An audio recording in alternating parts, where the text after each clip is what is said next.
Well, what a transformation from a week ago. This has been, I know there's been a lot of videos over the last few weeks. That all happened over the course of about 3 or 4 days. And between my dad and I, we've literally transformed the walls of the van. I think you'll agree it looks absolutely awesome. Really, really pleased with it.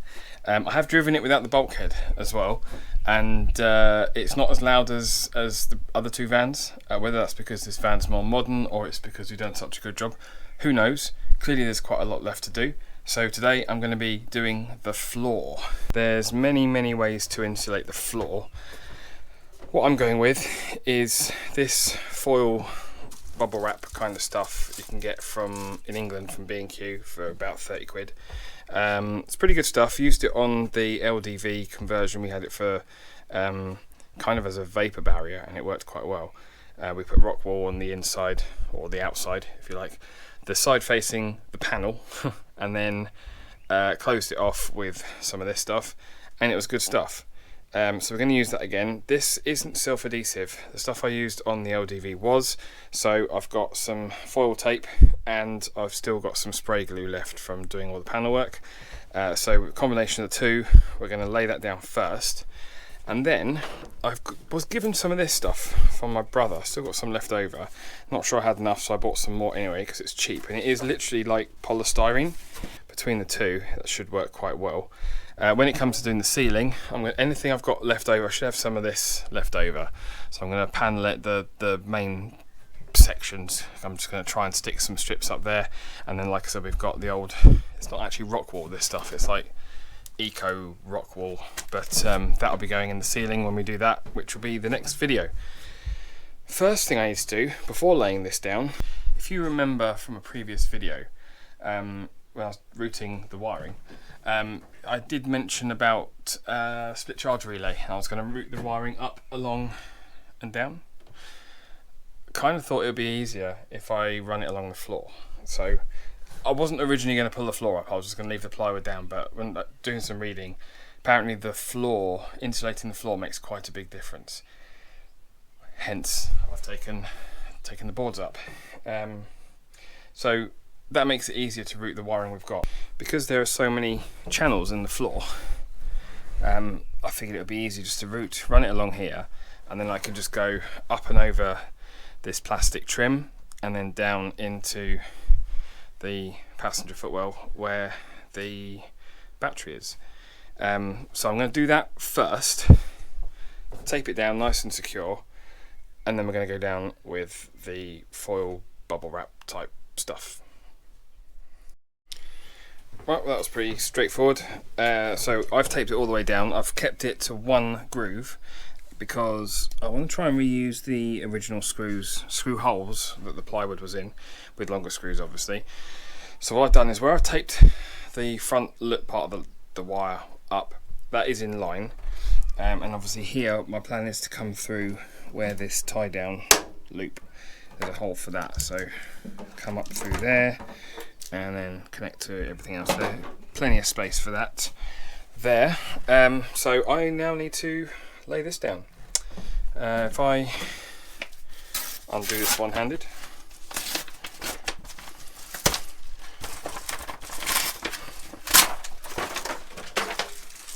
it has a good side and a bad side. Pretty sure the flatter looking side, it's shiny side up basically. So, and it is literally just a case of, oh, it's taped up.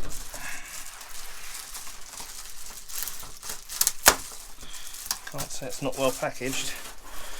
There we go. This is not easy one-handed, but you get the idea.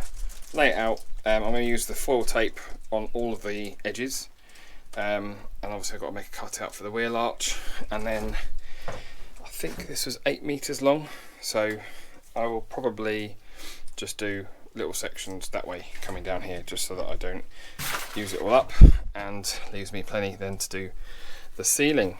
So yeah, I think it's just a case of cracking on with this.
I'll try not to blind you with the sparkly floor, the shiny floor, but I didn't film taping it up, but all I have done is gone over all of the joins and all of the edges with the foil tape, and yeah, basically sealed it down. The spray glue, by the way, worked really well. The problem is I've run out of it, so I need to get some more before doing the ceiling. I fished out the other stuff I had left over in the garage. So if I get this smaller, these are all joined together, they're kind of perforated strips, and they literally just, there you go, just unfold like so. I think that's upside down, but I also don't think it really matters. And these will literally just go like that. There you go, pretty much just like that. Now, I could tape this down. I might just put little bits of tape on just to hold it, but really don't need it. Once the plywood's on top, that'll hold it all in place. Oh, I'm sticking to foil. There we go. Yeah, so I'm just going to lay these down and then lift the floor back in. Now there is a chance, because I've carpet lined the walls, I may need to trim the plywood floor to fit, but I should just be able to do that on possibly just the one or two pieces. So it's in 3 pieces, the plywood. So I've got one piece goes along the back there, and then there's a big bit down this side and a small bit down this side. So I should, if I do need to trim it, I should just be able to trim one of the straight edges in the middle, and possibly one end of the end piece, and then that should be enough to fit. I may not need to trim it at all, but I'm going to lay these down, and then we'll find out. Yeah, so as suspected, there is a tiny overlap there. I suppose I probably could possibly force it under, but I don't really want to, so I'm going to get the jigsaw out and just shave, what's that, probably about 1 centimetre off. I don't mind too much if there's a gap. This isn't the final floor. I haven't decided yet, but it'll either be carpeted or possibly like a rubbered vinyl floor kind of thing. Just trim this, get the other piece in, screw them down, and show you the finished product. So it's amazing to think that the only floor space we've lost is a strip about 1 centimetre wide. Everything else fitted. It's amazing to think that with all of that extra carpet we fitted, the only loss is a small 1 centimetre wide strip that came down the middle. Other than that, I had to modify the front panel just to allow that wire to come through for the split charge relay, and drill all new holes because everything has moved. Even though there's one tiny little 1 centimetre strip, everything has moved around. But the floors are now in. Everything, floor and walls are done. Just leaves the ceiling to do before I can start building the stuff. But yeah, really happy with my job for today. Thank you for watching. Subscribe if you haven't done already, like the video, and I'll see you next time.